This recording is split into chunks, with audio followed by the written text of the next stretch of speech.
Hello நண்பா, நண்பி எல்லாருக்கும் வணக்கம். இந்த வீடியோவில் நம்ம எதை பற்றி பார்க்குறோம்னா, நம்ம ஜனநாயகன் படத்தோட புதுசாக ஒரு அப்டேட் ஒன்று கிடச்சிருக்குங்க. அதை பற்றி தான் பார்க்க போகிறோம். அக்டோபர் மாதம் ரிலீஸ் பண்ண வேண்டிய இந்த ஜனநாயகன் படத்தோட ரிலீஸ் தேதியை படக்குழுவினர் வந்து கொஞ்சம் தள்ளி வச்சுருக்காங்க. எப்படின்னா, பொங்கலுக்கு அப்புறம் ரிலீஸ் பண்ணலாங்கிற ஒரு முடிவை வந்து எடுத்துக்கிறாங்க படக்குழுவினர்கள். அது ஏன்னா, அடுத்த வருஷம் வரப்போகிற நம்ம தேர்தலில் தளபதி வந்து மக்களோட மக்களால் நின்று போட்டியிட போகிறாரு. அதை ஒரு கருத்தில் கொண்டுட்டு தான் இந்த படத்தோட தேதியை வந்துட்டு மாற்றி வச்சுக்கிறாங்க. அது ஏன்னா, ஆளுங்கட்சி வந்துட்டு இப்போ ஆல்ரெடியே நம்மளுக்கு அதிகப்படியான நெருக்கடிகளை கொடுத்துட்டுருக்காங்க.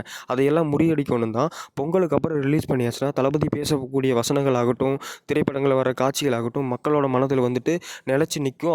அதனால தான் ஜனநாயகனோட படத்தோட ரிலீஸ் தேதியை நம்ம பொங்கலுக்கு அப்புறம் ரிலீஸ் பண்ணலாங்கிற மாதிரி பேச்சுவார்த்தை போயிட்டுருக்குதுங்க. அடுத்ததாக இந்த படத்தோட ஒரு அப்டேட் என்னென்னா, புலி படத்தை தொடர்ந்து அடுத்ததாக ஜனநாயக படத்துலேயும் நம்ம ஸ்ருதிஹாசன் வந்து நடிக்கிற மாதிரி பேச்சுவார்த்தை போயிட்டுருக்குதுங்க. ஓகே நண்பா, இதே மாதிரி உடனுக்குடியான அப்டேட்டில் தெரிஞ்சுக்கணுன்னா நம்ம தளபதிக்காக ஒருவன் சேனலை சப்ஸ்கிரைப் பண்ணி சப்போர்ட் பண்ணுங்கள் நண்பா. தேங்க்யூ.